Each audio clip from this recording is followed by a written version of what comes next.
प्यारे बच्चों नमस्कार। हम गंगा प्रसाद त्रिपाठी गोमती इंटर कॉलेज फूलपुर कक्षा 12 के छात्रों से भौतिक विज्ञान विषय पर चर्चा करेंगे। प्यारे बच्चों, इस समय पूरे देश में लॉकडाउन की स्थिति बनी हुई है। विद्यालय नहीं खुल पा रहे हैं। ऐसी स्थिति में प्रदेश सरकार द्वारा निर्णय लिया गया है कि सभी शिक्षक ऑनलाइन छात्रों को शिक्षा प्रदान करें। उसी क्रम में हम आपको इस वीडियो के माध्यम से भौतिक विज्ञान विषय में बताएंगे। प्यारे बच्चों, यूपी बोर्ड की परीक्षा 2021 में हो गई। अब उसमें प्रत्येक विषय 100 अंक के होंगे। भौतिक विज्ञान भी 100 अंक का होगा। इस 100 अंक में 70 अंक का एक प्रश्न पत्र होगा और 30 अंक का प्रयोग होगा। अब 70 अंक का जो एक पेपर होगा, एक प्रश्न पत्र होगा, उसका पाठ्यक्रम क्या है, उसके विषय में सबसे पहले चर्चा करेंगे।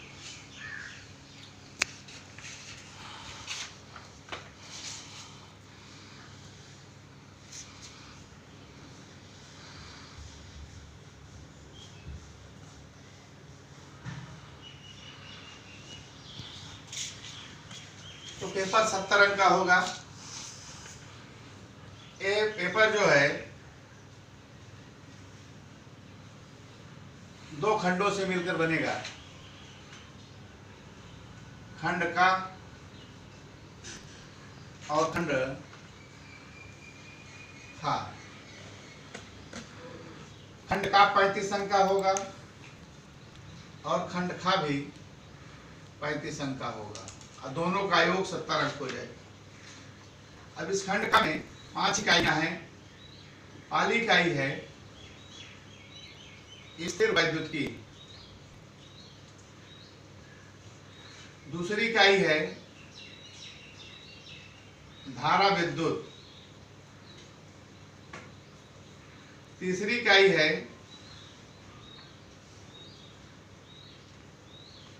विद्युत धारा का चुंबकीय प्रभाव,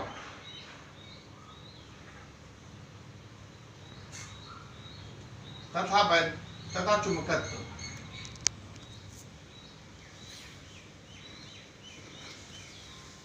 चौथी इकाई है वैद्युत चुंबकीय प्रेरणा,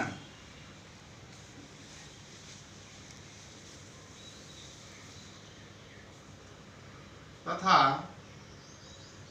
प्रत्यावर्ती धारा।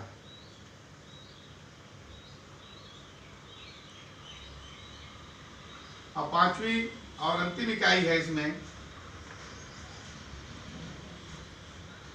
वैद्युत चुंबकीय तरंगें।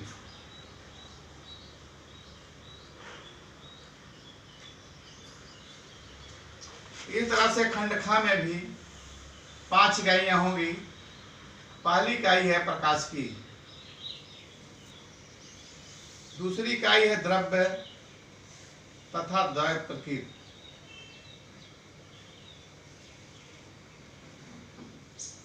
तीसरी इकाई है परमाणु तथा नाभिक, चौथी इकाई है इलेक्ट्रॉनिक युक्तियां और 5वीं इकाई है संचार व्यवस्था।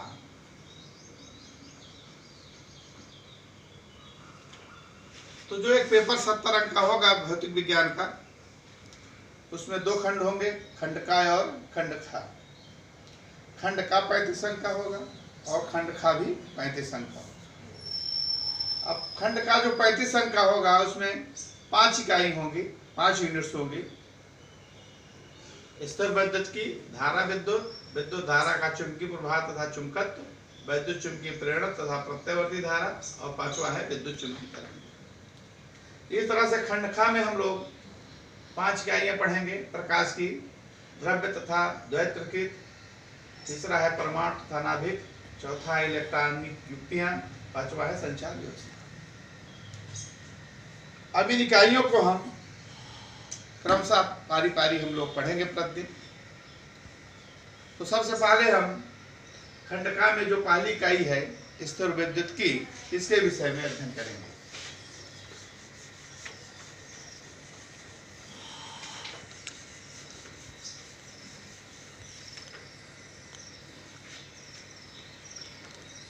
पहली इकाई स्थिर विद्युत की।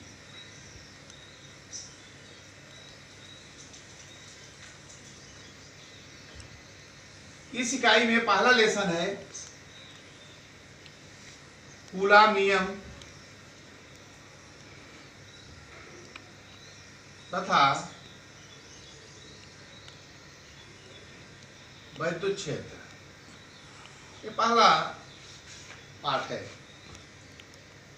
इस पाठ में हम लोग सबसे पहले विद्युत आवेश के विषय में जानकारी करेंगे। विद्युत आवेश क्या होता है? विद्युत आवेश आज से लगभग 2500 वर्ष पूर्व यूनानी दार्शनिक थेल्स ने बताया कि जब अंबर नामक पदार्थ को ऊन से रगड़ा जाता है तो उसमें हल्की वस्तुओं जैसे कागज के टुकड़े, तिनकों को अपनी ओर आकर्षित करने का गुण उत्पन्न हो जाता है। थेल्स की इस बात पर लगभग 2000 वर्षों तक किसी ने ध्यान नहीं दिया, न कोई महत्व दिया। सन 1600 ईस्वी में इंग्लैंड के डॉक्टर गिलबर्ट ने बताया कि इसी तरह से अन्य पदार्थ भी हैं जो रगड़े जाने पर हल्की वस्तुओं को आकर्षित करने लगते हैं।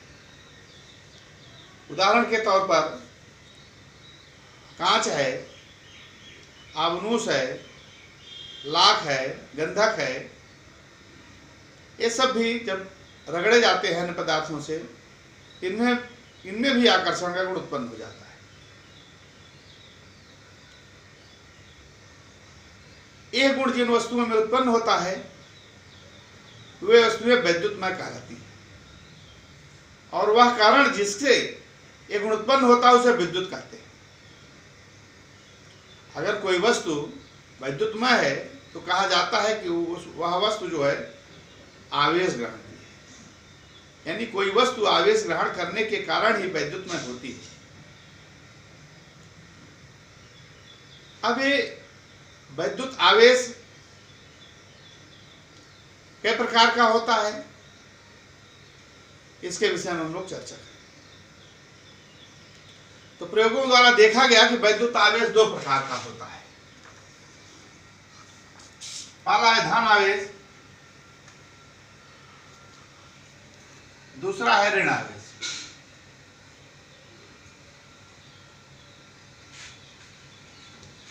जब कांच की छड़ को रेशम से रगड़ा जाता है तो कांच की छड़ आवेशित हो जाती है। ये प्रयोग द्वारा देखा गया है कि जब कांच की छड़ को रेशम से रगड़ा जाता है तो कांच की छड़ आवेशित हो जाती है। इसी तरह से जब आबनूस की छड़ को बिल्ली के खाल से रगड़ा जाता है तो आबनूस की छड़ भी आवेशित हो जाती है। कांच की छड़ पर उत्पन्न आवेश और आबनूस की छड़ पर उत्पन्न आवेश, ये दोनों एक प्रकार के नहीं होते, अलग अलग प्रकार के पाए जाते हैं। प्रयोग से देखें कि जब कांच की छड़ को रेशम से रगड़ते हैं और कांच की छड़ को किसी डोरी से बांधकर लटका देते हैं और दूसरी कांच की छड़ को रेशम से रगड़कर लटकाई गई कांच की छड़ के पास ले जाते हैं तो लटकी वाली कांच की छड़ हाथ वाले कांच की छड़ से दूर हट जाती है, यानी प्रतिकर्षित हो जाती है। इसी प्रकार आबनूस की छड़ जब बिल्ली खाल से रगड़कर डोरी से लटका देते हैं और दूसरे आबनूस की छड़ को बिल्ली के खाल से रगड़कर लटकी छड़ के पास ले जाते हैं तो लटकी आबनूस की छड़ हाथ वाली छड़ से दूर भागती है।